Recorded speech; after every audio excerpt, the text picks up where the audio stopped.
Good afternoon. I'm Gene Paranak, host of MedTech Crossroads. I'm Chris Hempill. I am Director of Commercial Intelligence at MedHealth and co-hosted for Meeting of the Minds Wobots podcast today. And we're here with Stacey Frankovich, who is the Director of MedHealth and the person responsible for this whole day, the MedHealth Summit here at Ford Field, in person for the first time in how many years now? First in 3 years? Almost 3. Wow. Almost 3, yep. That's amazing. And a great event, great turnout. Yes. What are our numbers today? We're, I believe, a little over 150. Wow, that's awesome. Yep, great turnout, and we have more coming because we have our matchmaking session this afternoon. Some speed dating happening. Some speed dating and some matchmaking happening this afternoon. So tell us more about what is happening today and why it's so important. Sure. So the MedHealth Summit, I think, is really important to bring the ecosystem together. So we have partners here that are from research institutes, we have investors, we have health systems, we have entrepreneurial support organizations, we have economic developers, all here coming together to support the med tech ecosystem. Michigan has a thriving med tech ecosystem, and they need that whole collaboration to pull together to help them get these technologies to market. I was actually blown, I'm from Atlanta, Georgia, and I'm up here just seeing how many people came together for this event. How did you coordinate all these different payers and all these different groups to come together to be a part of this?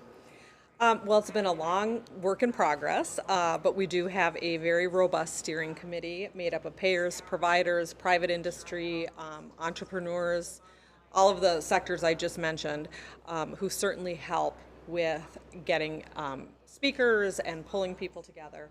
But MedHealth really pulls the ecosystem together. The innovators start here with MedHealth, and we help to push them out to the resources that exist. We try to help, for lack of a better term, Sherpa them up the huge mountain of bringing a technology to market. So we really try to partner with all of the organizations in the state and beyond. We are a cross-border collaboration, by the way, so we do try to partner with all of our organizations to ensure that we can get entrepreneurs to the right place at the right time.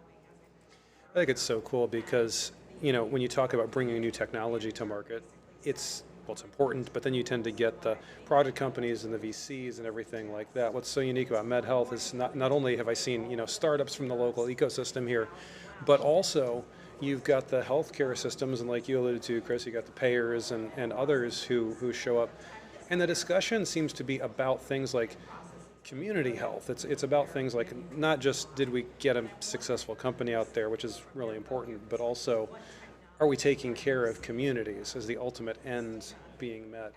Yes. Can you speak a little bit to some of the entities or others who are here representing sort of that end goal? Yeah, so when it comes to med technology, you can talk high tech, like devices that are going to be used, hip replacements, knee replacements, but you can also talk about maybe a little bit lower tech applications and things that can be used at the community level.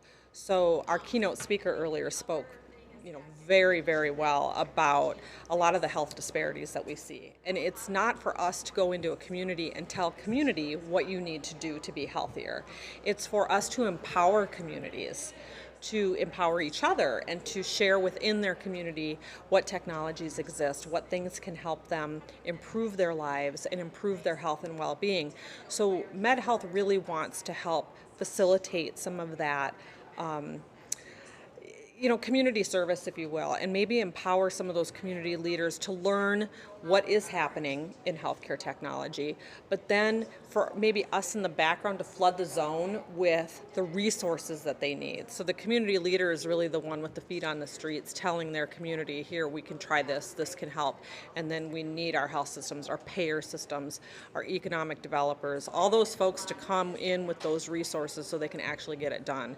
And we have to educate people on what technologies exist. If you need to track your blood pressure, for example, or if you have diabetes and there are better options for you to manage your diabetes through an application or something that you can do to track at home, we need to get people educated and understand what's being developed to support their communities and support their health. So I hope that was a very roundabout Yeah, answer, and but it kind of it leads into like you referenced what is it, Dr. Philip Levy, the keynote speaker. His presentation was very heavily centric on like what we can learn about Detroit from a population health perspective, and then the data that that surrounds that. And it just made me curious about like this conference and of all these technology players and various groups here. What are some of the underappreciated elements that you're trying to help surface about Detroit? I don't think people really understand just how bad it is. And I don't want to focus on the negativity. You know, COVID really exposed some wounds. I mean, we can't turn a blind eye to that. But I think what's happening is when we think about med tech, I'll go back to what I said a minute ago. When we think about med tech, people think high tech, being used by the practitioners. And I think what is underestimated is how impactful something considered maybe lower tech, like an application or an at-home aid of some kind, or parallel bars for home healthcare workers to go in and help with physical therapy. I mean, these seem pretty easy, but we also have an investment community that maybe doesn't get how important an application can be to a full community. So I think, and not to speak poorly of the investment community, because we love them and we need them in this space, but I think we need to also understand where we can create impact, quickly with an application or something, some type of app that can be used at home, or with some type of home health aid so that people can age in place, or home hospital. And I think we need to pay a lot of attention to that to increase the impact to build those healthier communities. That's interesting, because I think that is the kind of thing that's happening out here. I was talking with somebody out in the hall, and they were like, I mean, they're a small company, right, and they got their product to market, and that's great and everything, but hearing some of the discussions today about community health, they were like, whoa, like, our product could already help with that. And there's a conversation there that wouldn't have happened before today. Right. And so those connections getting made. And even with Dr. Levy talking about what we know about data, we need to use data. And we're told all the time, we have all this data, we don't know what to do with it. We literally have people coming to us saying, can you help us find somebody that can manage this data for us? Well, what Dr. Levy's trying to do is take that data and be able to make practical use of it so that we know how to deploy resources. We know what communities specifically need, not just a guess, but we know what they specifically need because we've got that data.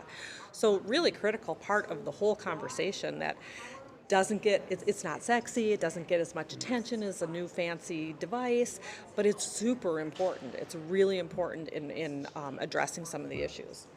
As a data scientist, I do take offense to being told that it's just entirely not sexy. It is. You know what? It is. I think it's really cool and sexy, but that's just me.